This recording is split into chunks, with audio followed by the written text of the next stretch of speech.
Oh.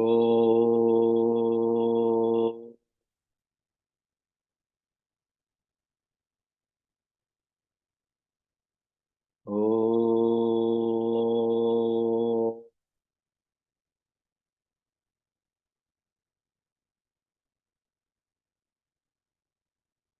Oh.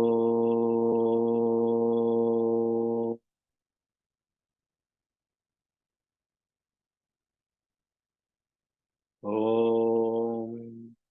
Bhadram karneebhyah शृणुयाम देवाः भद्रं पश्येमाक्षभिर्यजत्राः स्थिरैरङ्गैस्तुष्टुवांसस्तनूभिः व्यशेम देवहितं यदायुः स्वस्ति न इन्द्रो वृद्धश्रवाः स्वस्ति नः पूषा विश्ववेदाः स्वस्ति नस्तार्क्ष्यो अरिष्ठनेमिः स्वस्ति नो बृहस्पतिर्दधातु ॐ शान्ति शान्ति शान्तिः।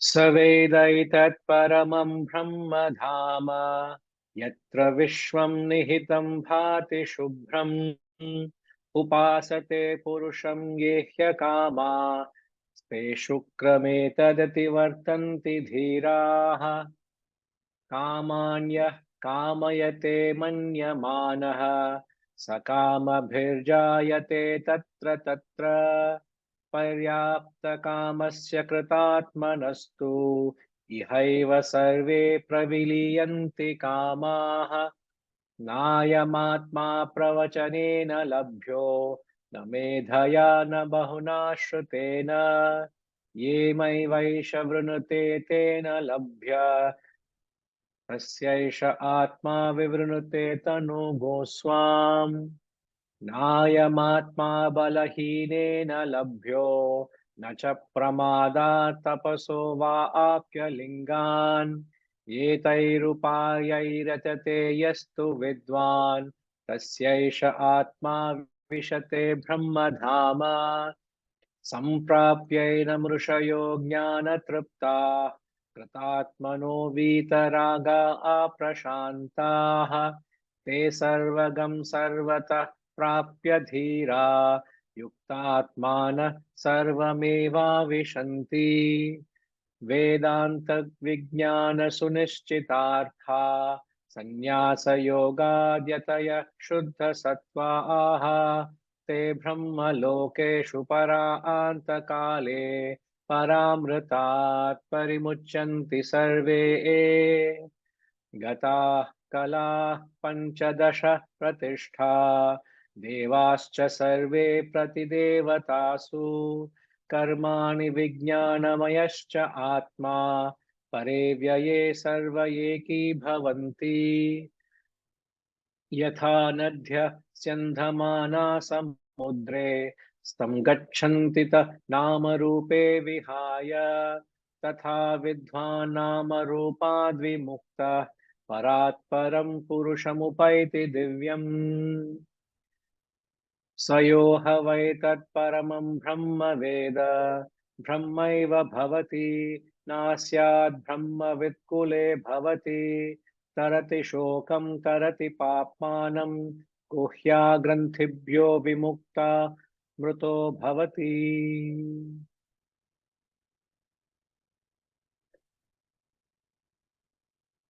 हरि ओम।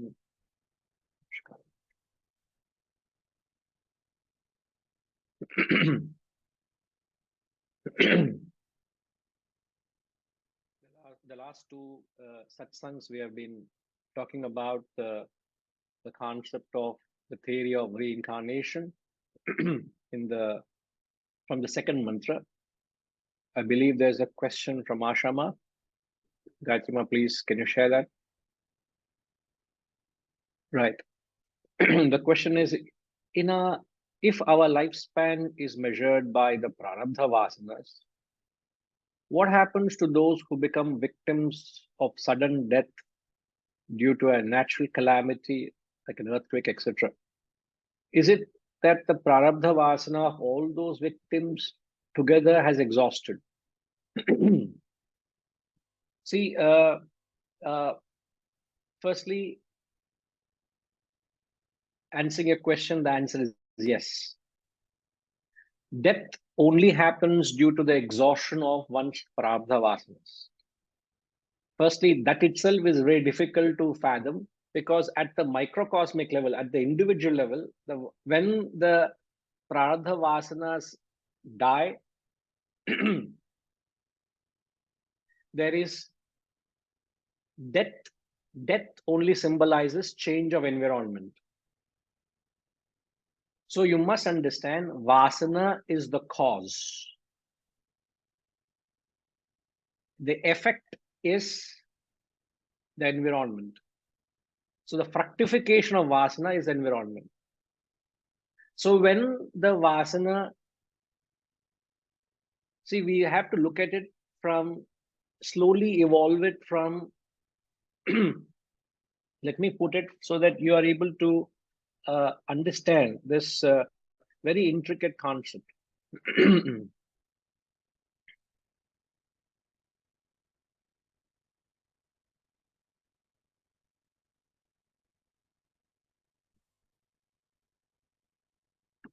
See, the way we must understand this concept, firstly, from the first perspective is from experience to experience. Second is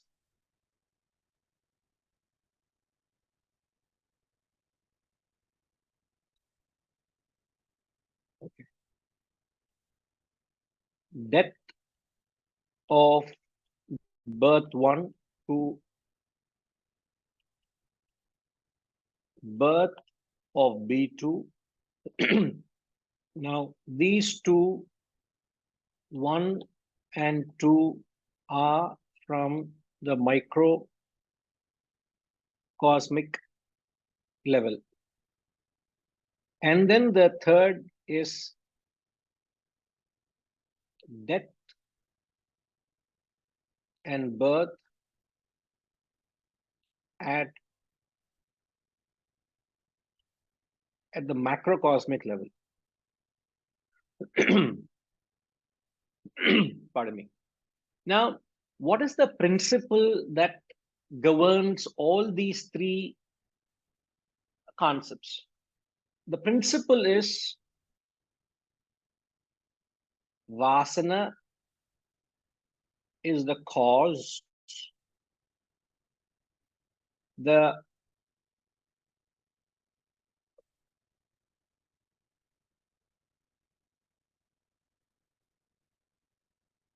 I'm mentioning it from gross to subtle. The environment you're born into, the physical body that you take, the quality of your mind and intellect. If this is the cause, this would be the effect.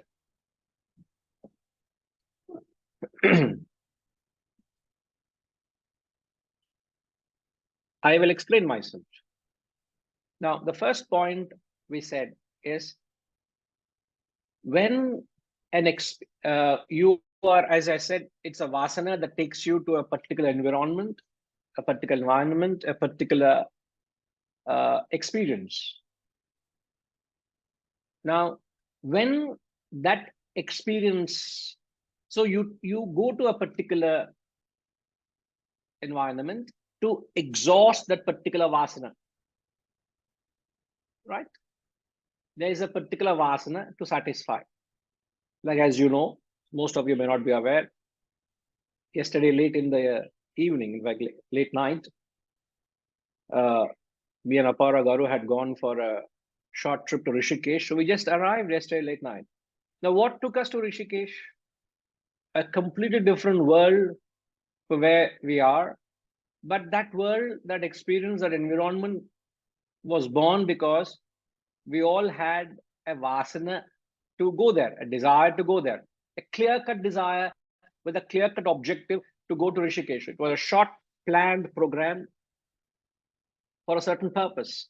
Without the desire, I would not be born in that environment. Now, having achieved the objective of going there, once that vasana is fulfilled, the desire is fulfilled temporarily, I am no more there in the environment. Where am I? I'm back home here. Now, why am I sitting with you all and conducting this satsang? Is because there is, let's say, a desire of vasana to perform this karma, this karyam. So, in one's life, it is vasana that takes you from experience to experience. And when the vasana is fructified, satisfied, you die in that environment, you're born into a new environment. This is the first standpoint. It is easy to understand this. Now, the same way, when you take it at the microcosmic level, which is the second point, where there are a bundle of vasanas, your vasanas, ashama's vasanas.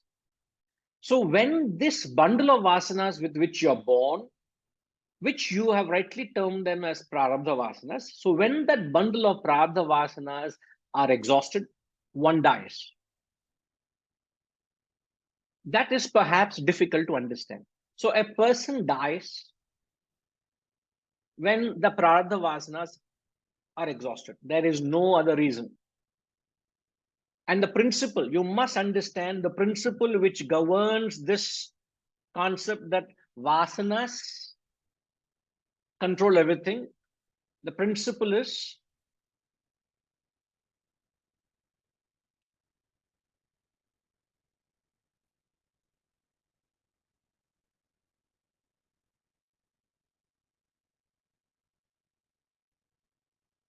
now what is subtle?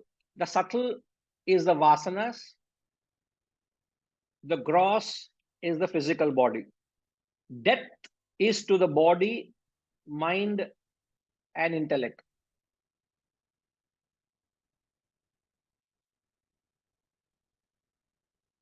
So it is the vasanas that control the gross. So when the vasanas are exhausted, the physical body has to die. So death is not caused by any other factor. Now, one could die because of suicide. I take a knife and slit my wrist, or I cause physical damage, I die. Or somebody shoots me, I die. Or I have an accident and die. I have a disease and die. I have died with age, etc. All those are grosser than the body, isn't it? I'm taking a tool to cause a physical death. How can gross control the subtle? Gross can never control the subtle. So it's only subtle that controls the gross. So if you follow this principle, you will understand everything revolves around the vasanas. All right. Now, you understand the point one and point two. Now, if you are convinced with the concept that is the end of the prarabdha vasana that causes death, you'll have to take that to the macro level. The only point you'll have to bring into the concept to understand from the micro to macro is something that is known as collective vasanas.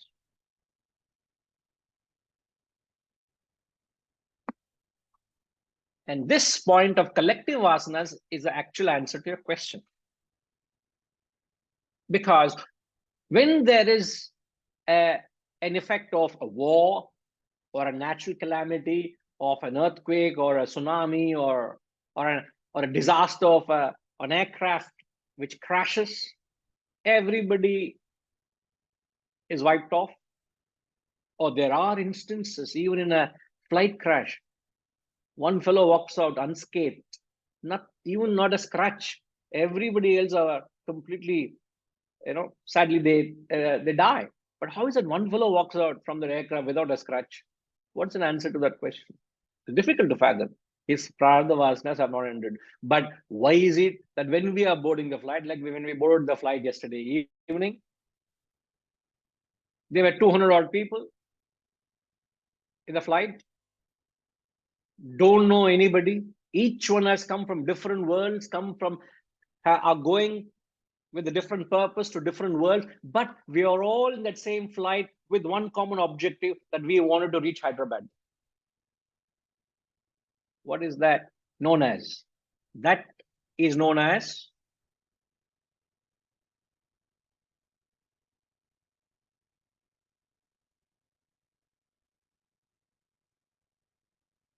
wait 1 minute. Yeah, that is known as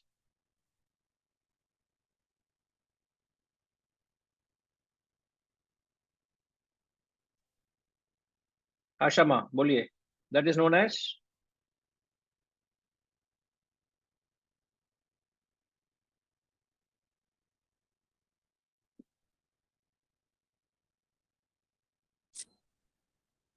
That is the collective vasana, Guruji. correct.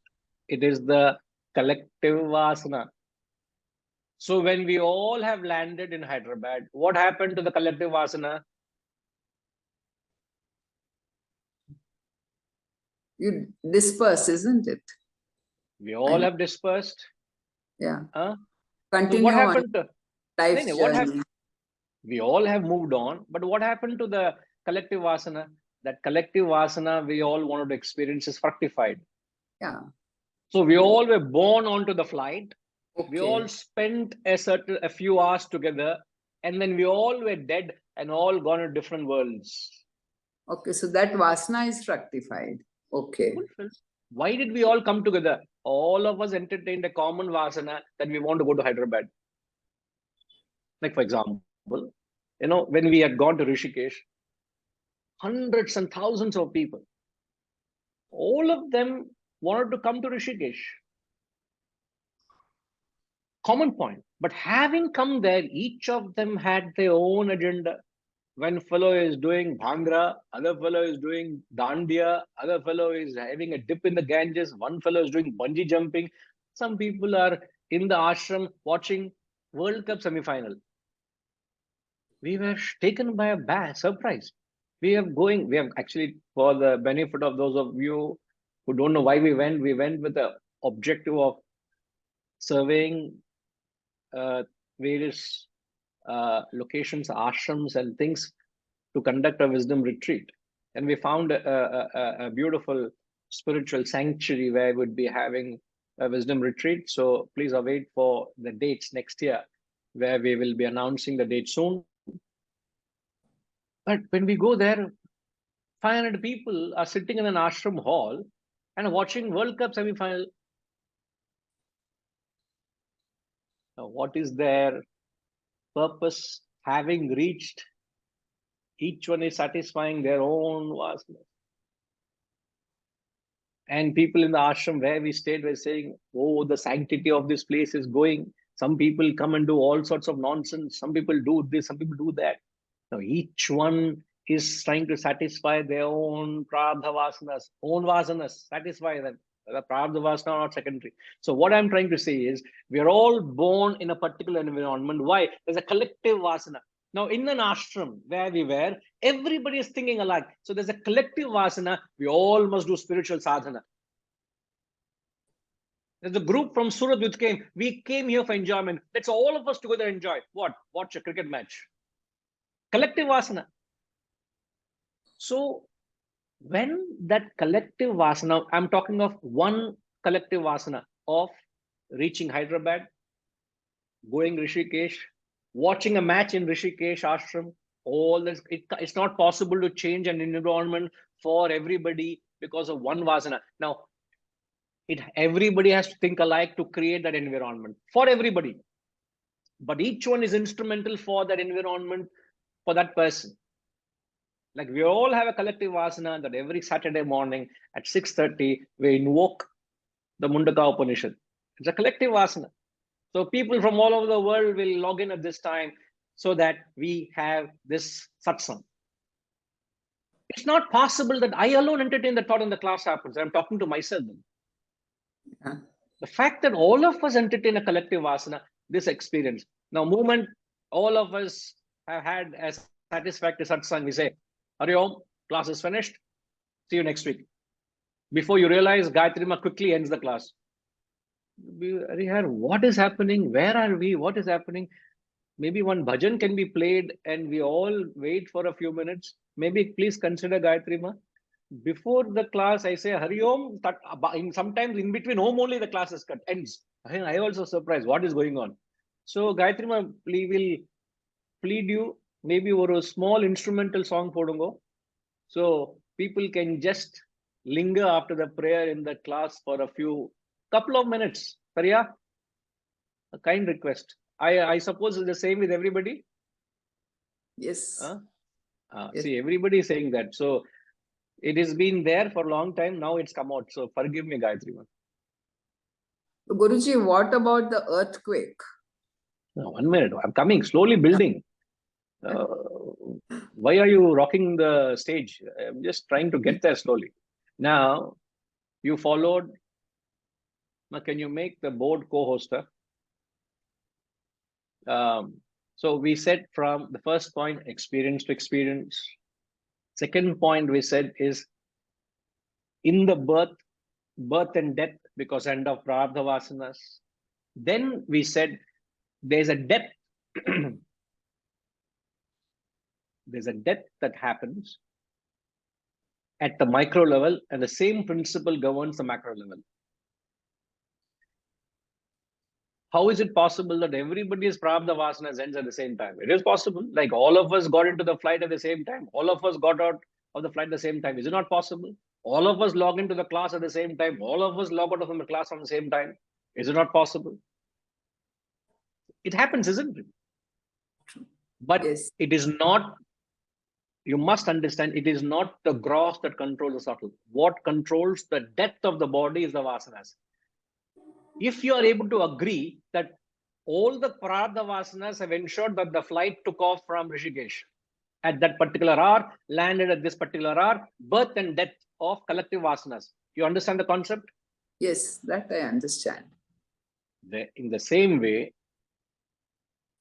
it is not the natural calamity that is causing the death of these people. It is the end of their prarabdha vasanas that is causing the death. The reason or the means of death is only their karmas. Okay. How they die is their karma. Some people die peacefully. The other day, somebody came and said that man went to, in fact, our neighbor, he passed away a couple of years ago, and the son came on the festivity, Diwali, and he was sharing memory of what happened to his father. He went to Delhi, and often there's been a complaint by all his family members that you don't come and see. So he made sure he went and visited every possible relative in Delhi. And he said, now you people can't complain that I've not visited. Last visit was that morning. He finished, came back home, sat in a couch having a conversation with his wife. Next moment, finished, dead. That's it. Next minute, pronounced dead. What a peaceful death. What a peaceful death. I wish I have that kind of a death. Before you know you die, no iota that you will be dying in the deathbed. And there are people who will suffer and suffer and suffer and still don't die. Because it is your karma also that is to suffer. So they are instrumental for your suffering. So, however, the death is caused because of your karmas. How you die is because of your karmas. Death happens because of prarabdha vasanas. But the difficult thing is to project the concept of prarabdha vasanas from a micro level to the macro level. That is the difficult part. But if you understand the thumb rule that it is the vasanas that determine death, not incidents at the micro level and the macro level. In fact, it is each one's vasana that creates an environment. This environment is created because of collective vasanas. And that collective vasanas is known as mahat. Mahat means a totality. You create a totality. Mahat. Mahat means totality. And you have contributed to that totality, to that environment. So it's like I'm hungry and I want to eat, let's say, a banana bread. So you will bake a banana bread and eat the banana bread. Who is baking? I am baking. Who is consuming? I am consuming. Why are you making vasana to eat? Who is consuming? I am eating. Why? I have to satisfy my vasana. So your vasana keeps taking you to different environments for their satisfaction. You may ask me, sir, why did you go to Las Vegas? Why did you go to Rishikesh? I have no vasana for Las Vegas, man. What sort of a question is that? I don't have a desire to go there. Therefore, I didn't go there. What did you do there in Rishikesh? We went there with an objective of satisfying this particular desire. There were many things to do. You may ask, sir, why didn't you do bungee jumping in Rishikesh? Thank you for letting me know, sir. I've been wanting to do bungee jumping. Next time when I come for retreat bungee jumping, I will go and do bungee jumping. Papa. Now what? I have planted a bug of bungee jumping. Now it's bungee jumping in Himalayas. You want to do bungee jumping there. Now, if you have a vasana for it, nobody can stop you. If you have no vasana for it, nobody can make it happen. So it is all the play of vasanas. It becomes complex when it's more than one, even in an individual. And when you involve multitude of people and multitude of vasanas, it becomes difficult. But the concept you must understand is, it is known as, what is that term? Resultant vasanas. The total effect of the vasanas is known as resultant vasanas or resultant forces. That is not in our control. All right. Thank you. Right. Most welcome. Hasinaji. Guruji, I understood when you said that when there is a natural calamity and the people who die, it's because of their karma. So, and this is from personal experience, twice being in situations where a natural calamity occurred. So how is the selection done, or what is the purpose? Not how is the selection done. Selection is done by karma, but I suppose, but what is the purpose of the people who are experiencing that situation, but not selected to die?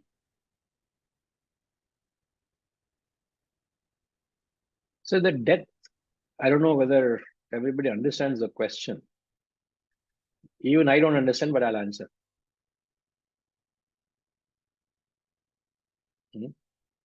Death is not determined by all these incidents, as I've said, right? What caused, since you say you had a close experience of a calamity, and yet you are sitting amidst us, is because your prarabdha vasanas have not ended. As simple as that. Now, what took you to that experience? Because you had that as a part of your vasana to understand what it is. So it may be a rare experience for you. For some people, it may be a very common feature. For example, in places like Japan, where earthquake is very common affair. Many people experience earthquake many a time in their life. So everything there, as you are aware, I know you've been there many a time. So it's all designed to withhold that earthquake or that experience. And there are places where earthquake happens and it has caused a catastrophe. So many people have died. So the people experience that because that's a part of their vasana, to experience death, but not die. So there could be the fear of death in their lives all the time, you know. Like there are people who have phobia of driving and they feel they're going to die every time they drive. They have phobia of people that a fan will collapse on their head. It in fact happened in, I think a couple of times it has happened that people died because the fan, or they saw somebody dying sitting next to them because the ceiling fan collapsed. So thereafter, that person, what he has done, he has removed ceiling fans everywhere, from his offices, from his home, wherever he goes, and he doesn't sit anywhere in the room with their ceiling fan. What do you call that? There's a phobia of death, of dying, sitting under a ceiling fan. Now, that kind of vasana he has got, and this is karma to suffer every time he sees a ceiling fan. It is a Vishnu chakra for him. As I said, I didn't know what your question is, but I answered. I hope your question is answered. Sinaji, the next most important sadhana for you is not to understand the answer, but to phrase the question. That is your sadhana. Amitama, please help Sinhaji. Okay? Please lend thy vision to him. Could you please repeat the task? The task itself is so complex, I couldn't understand it. No, the task, Amitama, see, it is beyond my ability to give vision. Can you please give vision to him? Boliye.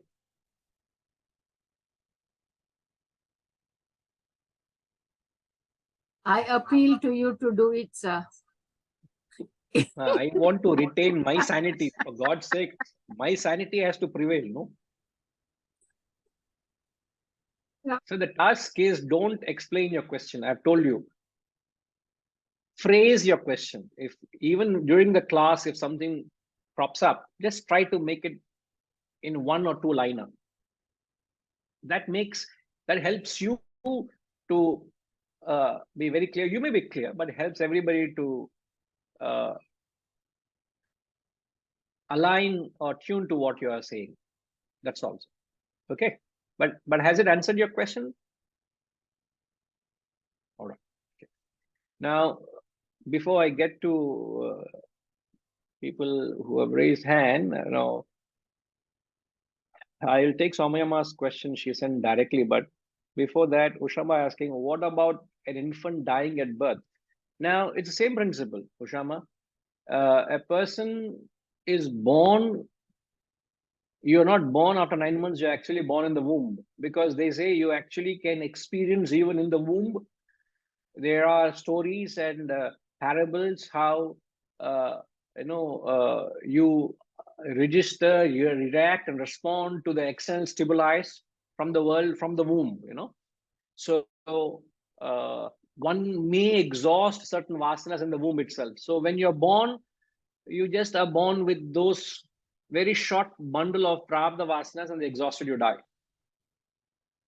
So if we fit in this concept of prarabdha vasanas and vasanas creating environment, if you are dying because of that vasana, you may not understand, but you will not go wrong. That I'll say.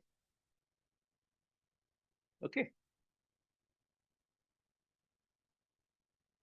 Now, okay, before I take Somayama's, Hariji. Yes, Hariji.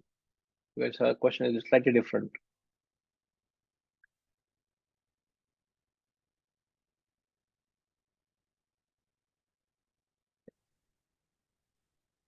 Guruji, this war and famine and all may be once in a while. Whereas if we are talking about samashti vasana or the collective vasana, in our family, it happens every day, every hour, every moment. That it may be my vasana, but my small family is a world for me. What is happening to my daughter or my son, it affects the whole family. So this experience of samashti vasana, we are having every day, every hour. That is why we do a puja or the family puja as a parihara or whatever you may call.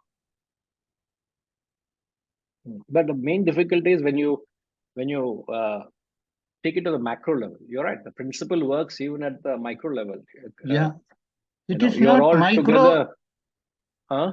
Micro may be for me as an individual, but to me, it is a macro when I consider my family. What is happening, a calamity happening in the family, what is happening to my wife or my There is micro. Yeah. Not macro. No, micro is only if it affects me individually. Micro, Whereas macro. Yeah, true, very true. Not macro. Macro, yeah, true. You only have to expand, fit in the concept wherever you want to. Yeah, Okay. yeah. Right, sir. No, I just wanted to tell this happens every day in every family. Yeah. All right. Thank you. Next question is, where does Atman go? Let me post it so all of you can take a note of it.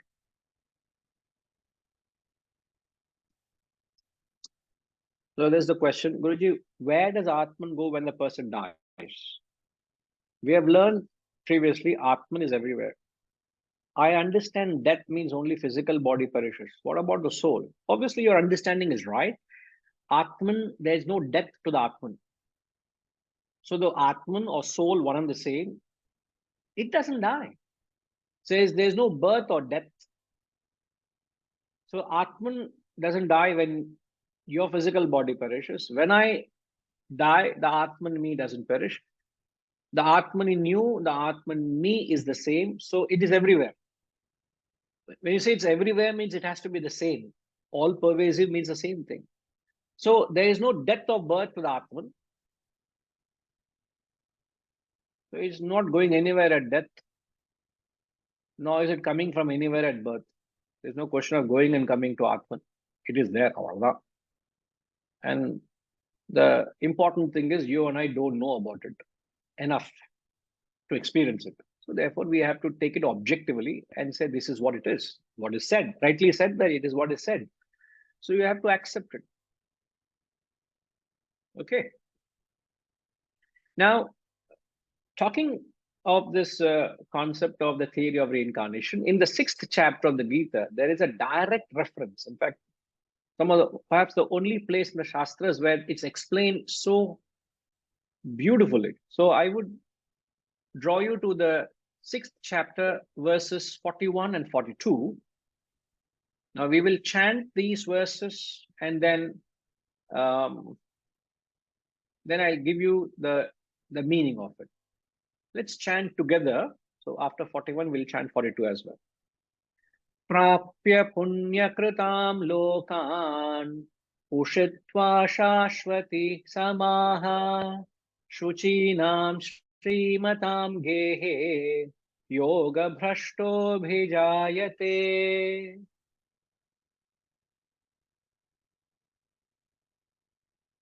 अथवा योगिनामेव कुले भवति धीमताम् एतद्विदुर्लभतरं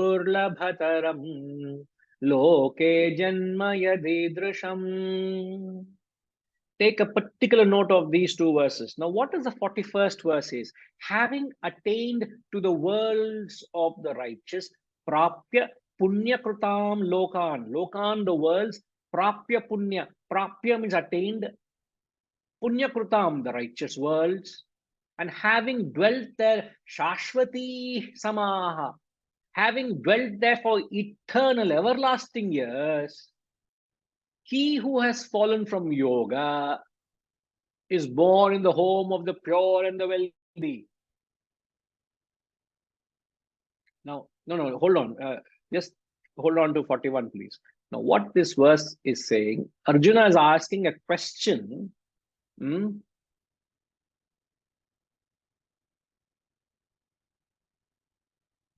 the 37th verse, which we are not going to share now, he's going to ask, what happens to a person?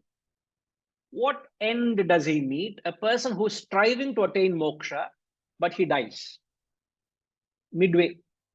So his concern is, now I want to embark on spiritual journey, O Krishna, but I die. What happens to me? To which here he says, you will enjoy the heavenly benefits for eternal years. The punya you do, you will attain punya. You'll enjoy punya. Okay. Share, stop, ma.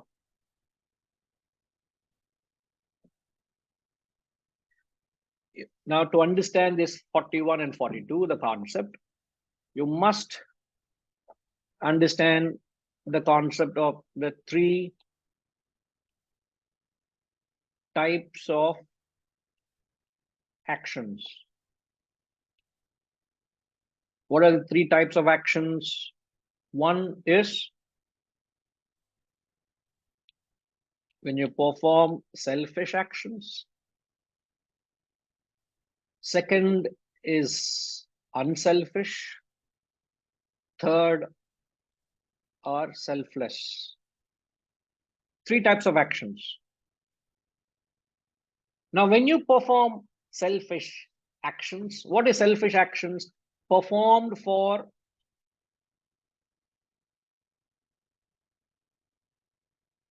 acquisition and enjoyment of whom? Of I and my. It can be me and my family. I'm doing everything for my sake of family. It's still selfish. Now, such people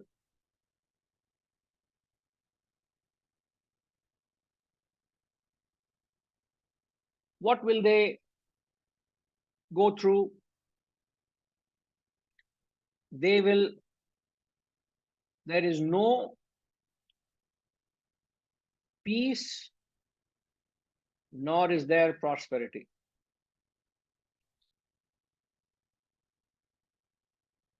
Those who work for themselves, there is no earthly reward. So in effect, what they go through is known as papa. They lead a sinful life. Right?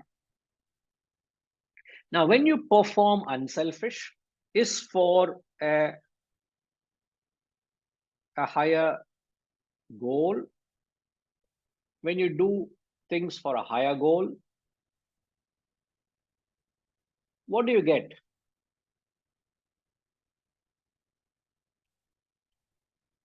Punya, where you get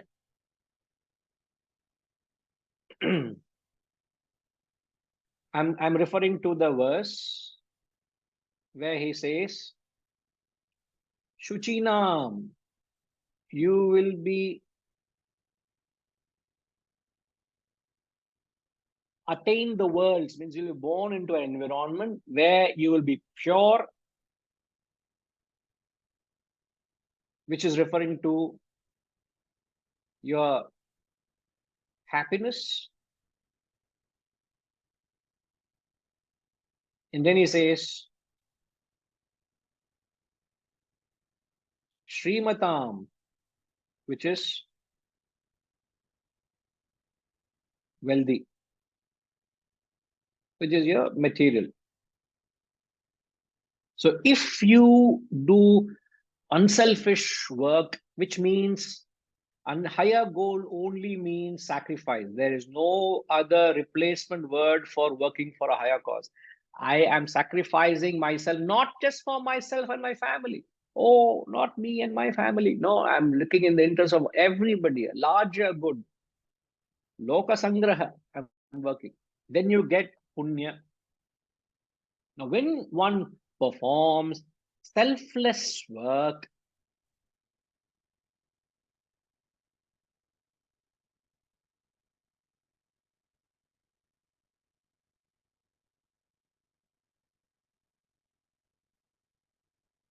one gets moksha, which is self-realization.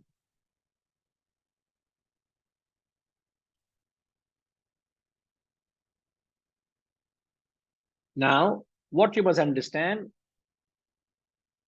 verse 41 is talking about the unselfish category. Verse 42 is talking about the selfless category, which is chapter 6 BG, Bhagavad Gita.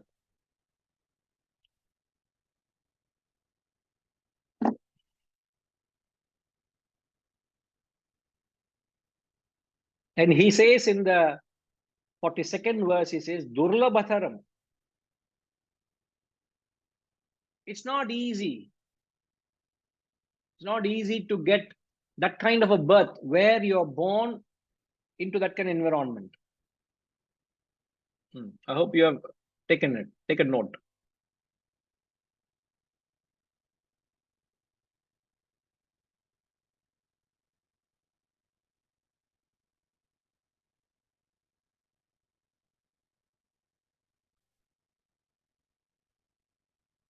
Yes, sir.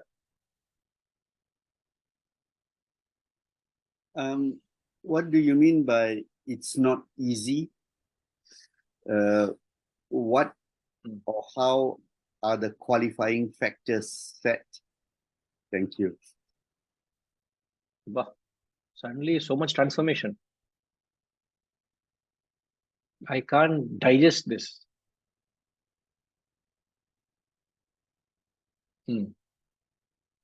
Can I have 40, the translation again, please?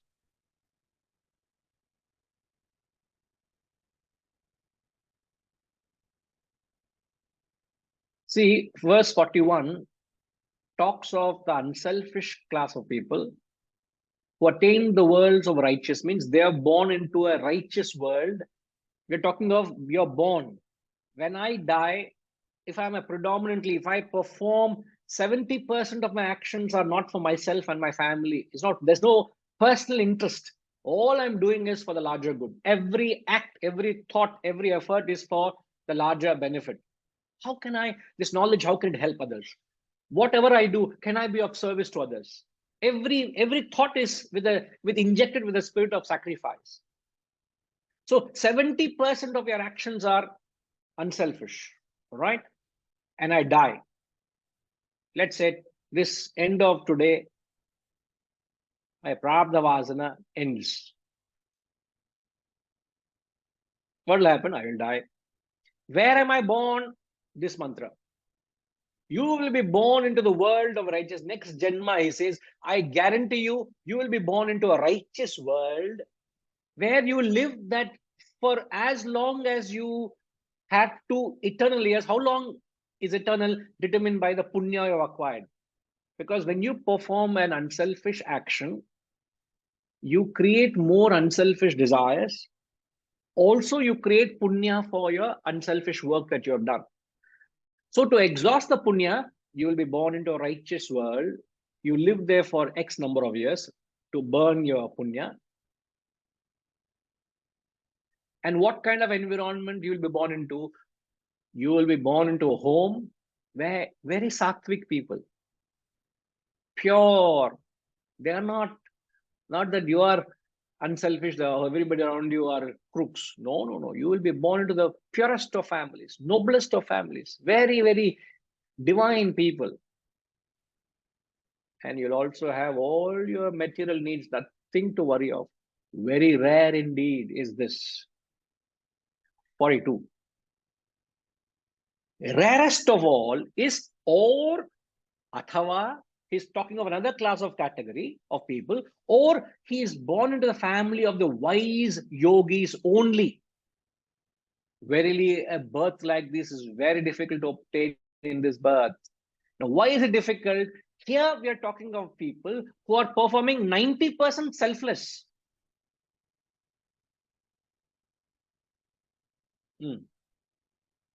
Here we are talking of people who are performing 90% selfless, but they don't attain moksha. The 41st verse, there is predominantly unselfish, 70-80% unselfish actions. Here, there is only selfless. So you will be born into the wise yogis. There is no punya to exhaust. You are born into an exclusive environment where you will be born to a rishi or a sannyasi or a sage, a great man of great astounding wisdom, where right from your young age you will be getting Atma Vidya.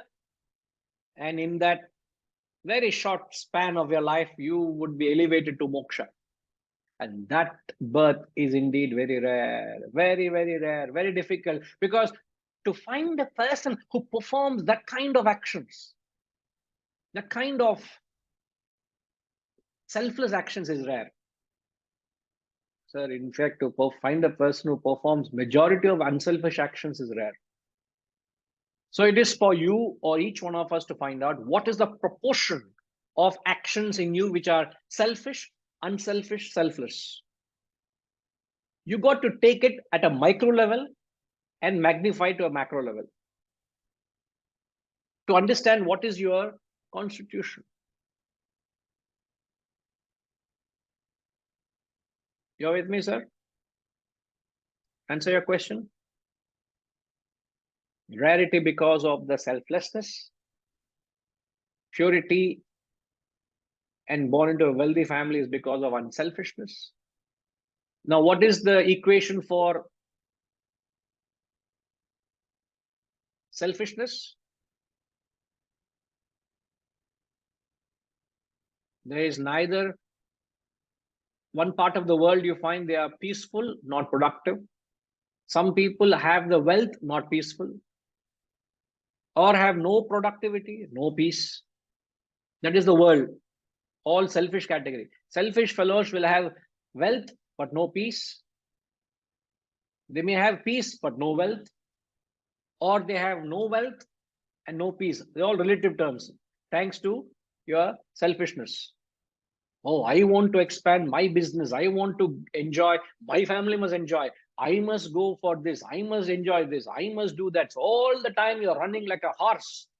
All your energy is invested only in I and my, I and my, I and my. Such people, as I've said, when unselfishness comes in, you will have effects, punya. But if that ends, I tell you, this is the best business investment proposal. Because you agree, Ramji? The best proposal, sir. When we know that everything ends in this birth, here he's saying the only thing that doesn't end is this. And with what assurance he speaks. But if you do unselfish actions with the objective of enjoying all that in the next birth, then that may not become unselfish, right? It should be a follow-up of what you have done now. So why are you doing, first of all, you're right, but thanks for the caution. But why are you doing unselfish action or selfless action? It is eventually it is for self-realization only. For the It is larger a good, direction. no? Yeah. It is a direction. Yeah. So if you are in that journey for the right purpose, sir, unselfish action, there is no stress, sir. Correct. Aparagaru, tell me one thing which we have offered in our last 3 days we spent together, the lovely time we had. What was that one concept that kept resonating from what we discussed? In the concept of when we said, when you do unselfish work, I'm saying now there is no stress. What was the word I kept telling you? I don't remember. No, fair enough. It may be a bit too much to ask, but you would remember more than once we said about there should be no anxiety in our work, right? Yeah. There should be no desire for the fruit. If the fruit is taking time, why should I pluck the fruit before it is mature? When it's mature, sure it will come. Why are we worrying about it? Keep doing your karma. Didn't we not talk of it more than once, sir? Yeah, multiple times we discussed. Multiple have discussed. So what are we trying to say there? When one is truly unselfish, there is no anxiety. There is no mental restlessness. You will be in peace. Now, in case of a selfish person, it is contrast, complete opposite, isn't it? Yes, Guruji. Full of stress, full of anxiety, full of worry, full of concern, what might happen. Where there is, in fact, if we don't know how unselfish, to what extent you are selfish or unselfish, this is a good way to measure. If there is anxiety, that means there is selfishness, because there is some possessiveness, I-ness and minus in it.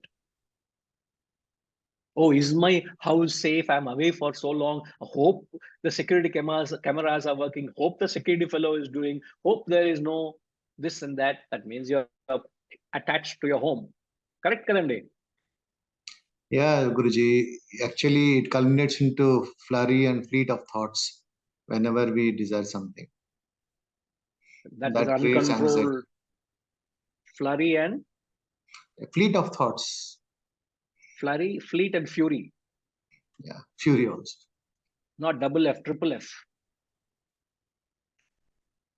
Furious thoughts. So a selfish person faces this consequence, relentless onslaught of your mental stress. It may come in multifold ways. You can have stress because of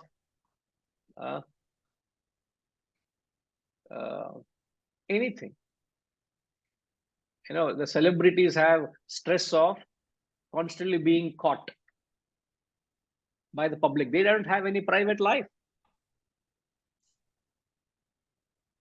I don't know, Aparagor, you were sitting behind. Yesterday in the flight we came, there was who is that couple who got married recently? I don't know the name. Some Hyderabad couple, celebrity, that fellow hero. Who would know? Ram Garu?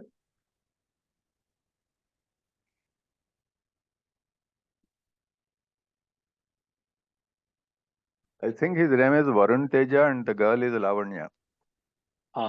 They were sitting right in front of me, sir. Oh, okay. The same flight, and then the whole family. I think his father is Chiranjeevi's brother. Yeah, correct. His father, his mother, his sister, the whole family coming from holiday somewhere. They were right sitting in front of me. Okay. And people were not allowing them to have papam. They are coming from a holiday honeymoon. They're coming back. They could not have taken a private jet. They come in the flight and everywhere walking. People not allowing them to walk.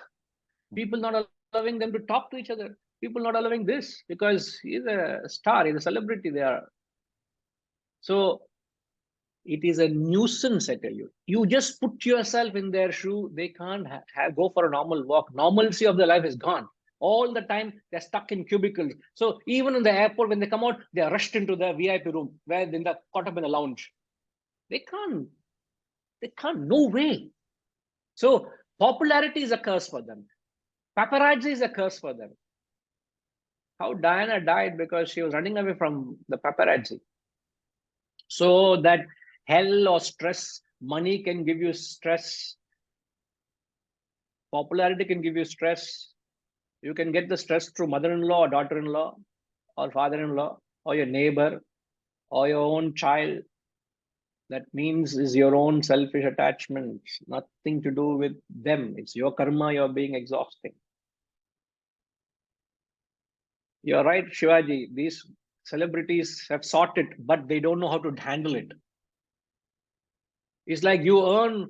So if I were to give you $10 million tomorrow into your account, I don't know a guarantee whether you know how to deal with that. It's just too much to handle. If it's not 10 million, I know I'll add another figure, $100 million I pump into your account. We don't know how to handle. That's what Adi Shankaracharya says. Artham anartham. Wealth is a calamity, he says. If there is a greater calamity that can happen in your life, it's wealth. Artham anartham bhavaya nityam nasti tata sukha lesha satyam putradapi dhana bhajam bhitihi sarvatraisha vihitaritihi. Sarvatraisha vihitaritihi. putradapi dhanabhajami. Your own, the wealthy father will fear his own son, he says. If those of you don't have son, you will fear daughter, child. That's what it means. Means your own child. The wealthy fear your own child. Sarvatraisha vihita riti. Adi Shankaracharya is saying, it's not my saying. It is sarvatra. It is everywhere. It said, artham anartham. Wealth is a calamity. So all these people who seek it, they don't know how to handle it. It's like you have power. You don't know how to handle power. You get name. You don't know how to handle name. You get recognition. Don't know how to handle recognition. You need this Vedantic wisdom. You need that pinch of vairagya to handle anything in life. Otherwise, it will hit you. It will get into your head. You had it. You had it. You know, when people start falling at your feet, you think, oh, I've become godly. I've become Mahatma. I've become short of realization. Very soon I will be transported. All such funny thoughts must be arrested. How to arrest that funny thought? Gayatri Ma, how should one arrest that funny thought?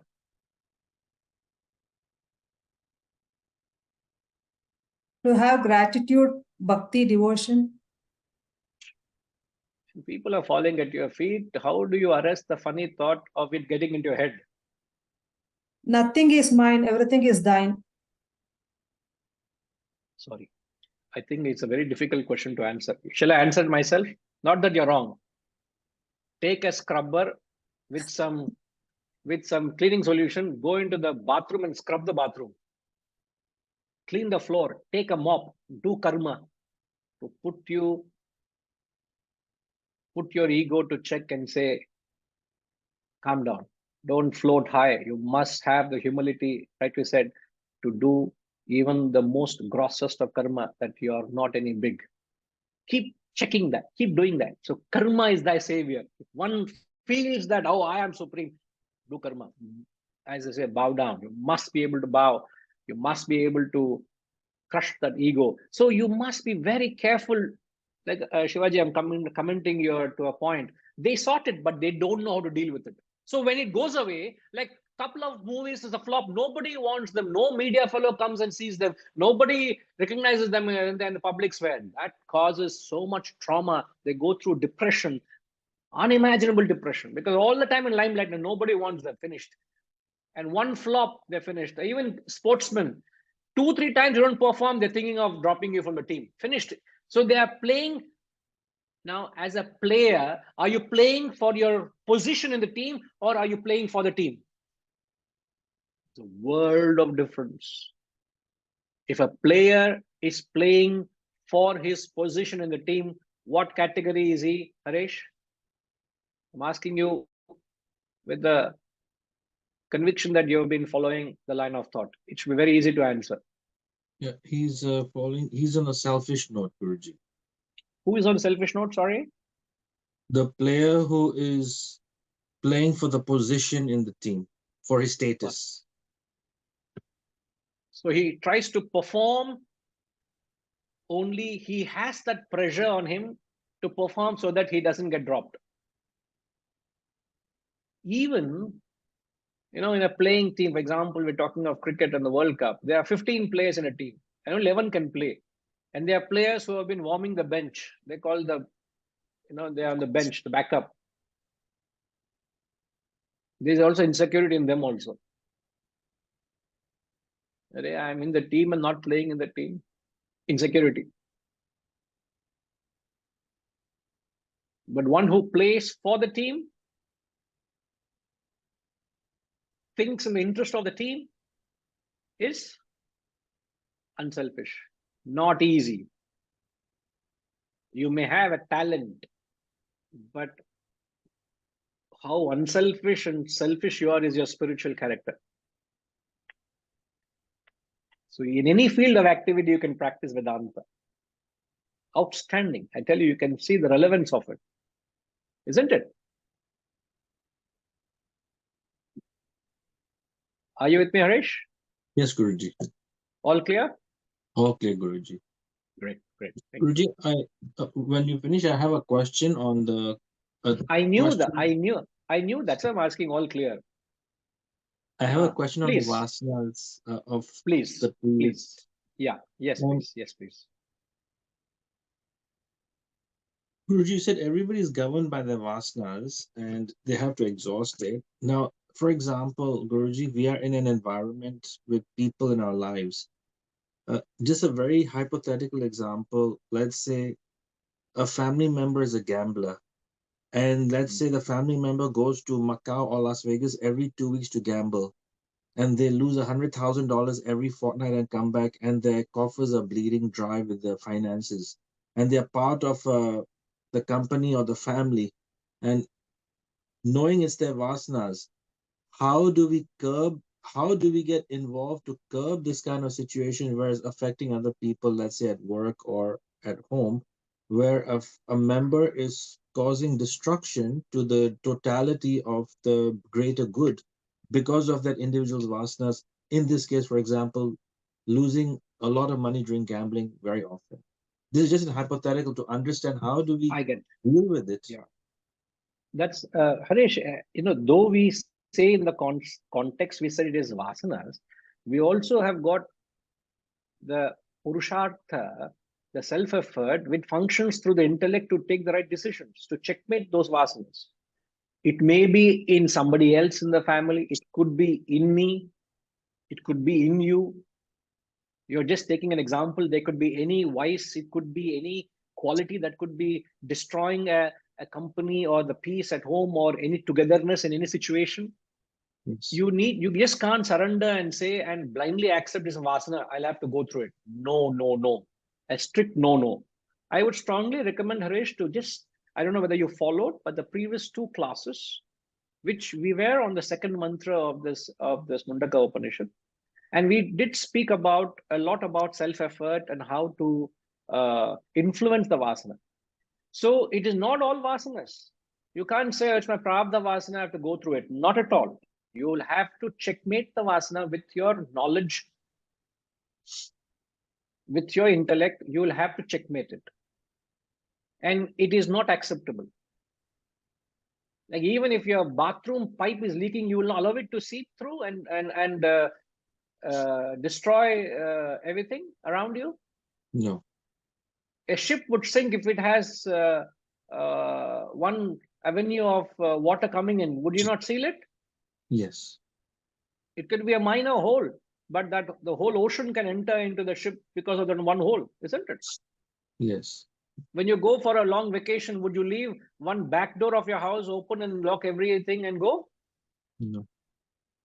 That's all. If you find there is some avenue which is not, as you took the example of somebody is unmindful of their actions, it has to be corrected to a point where it is not acceptable. It cannot go on. You can't allow the ship to sink because of one imperfection. It has to be addressed. In fact, when there is that imperfection, all efforts are directed to set right that imperfection, nothing else. Am I right, Aparagaru? He was the commando of Navy. Since I'm taking example of that, I'm asking you, sir.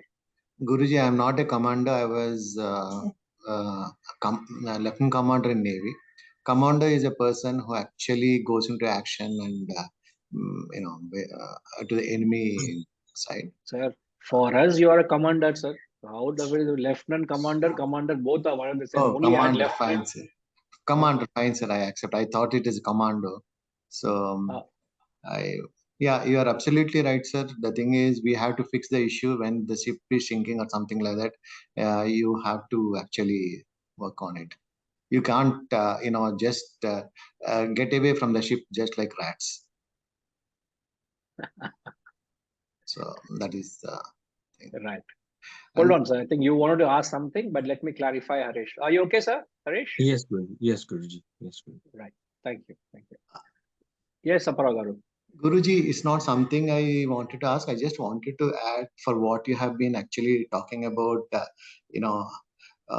In the olden days, there were kings, and the kings were actually assisted by 2 sidekicks. I think in Telugu or Sanskrit, they are called as Gandhi Madhavas. So one sidekick used to tell how great their forefathers were to the kings, to remind them the greatness of their forefathers, and do a very good thing, do very good to the mankind and service. and so that he would not do any stupid, the king. And the second one, when a lot of people come in favors and praise the king, the other would remind that, oh, this guy is praising you. Okay, you have to be very cautious and other things, and take care of it. And this is going to pass away. So don't get carried away with those praises. So there are two sidekicks always a king has. I just wanted whenever I go to Institute, Gayatri Ma will give me a list of things that has to be scrubbed and cleaned. Yeah. Now, Sinhaji, when he came to Institute, he saw, Guruji, what is this backyard all very dirty? And he bought me a jet cleaner. So look at I have more than one, what do you call them, you said? More than one sidekicks. I have got multiple sidekicks. Sinhaji, am I right? You got that, didn't you? Reddy Garu, he arranged all the way from Malaysia one jet cleaner, sir. He's all very dirty. He said, you do jet cleaning, keep clean the dirt on our. So if you find me doing all that work, it's thanks to these people. Huh? They are giving solution, but you have to act on that. I'm doing, sir. If you come to Institute, you'll see I'm only doing that. Everything is sparkling clean there. No, absolutely, sir. We must have that, our ego in check, isn't it? Very, very important. Very important. Okay. Thank you, Ji. Reddy Garu, all okay? Yes, fine, Guruji. Right. So it just tells the concept we have been studying is so profound, yet it's a theory, but all we must accept that the base is profound logic. So the 41st and 42nd verse gives a larger clarity to the whole concept of how the cumulative effect of selfish, unselfish, and selfless actions, which worlds you're transported to after death. If some of you cannot fathom it on reason, you can accept it on devotion, because the Lord himself says it. Either through intellection or through devotion, you accept the fact, and you need to change the character of your actions, change the nature of actions to be more unselfish, conceive a higher goal and work towards it. See, that there's one good that we all have in common is the cause that we all are beneficiaries of. We are all beneficiaries of this wisdom. We are all students of this wisdom. So undoubtedly, you could have one of the higher goals is to advance the cause of wisdom in whatever way you can, and then see to what extent can you do, rather than expecting others to do. What can I do to advance this wisdom? That can be the goal. I don't have to put that to you. It's there in front of you. You got to take it. That way, you will directly change the character of your actions. From there is whatever said and done, there is an element of selfishness that you need to address on that. Okay, so I think when we come back, I guarantee you we'll move on to the third mantra. Since I assured you, please come back. Otherwise, this fellow is only caught up in the second mantra. We'll come back. Om Purnamada Purnamidam Purnat Purnamudachyate Purnasya Purnamadaya Purnamevavashishyate. Om Shanti Shanti Shanti. Hari Om. Shri Gurubhyo Namaha. Hari Om.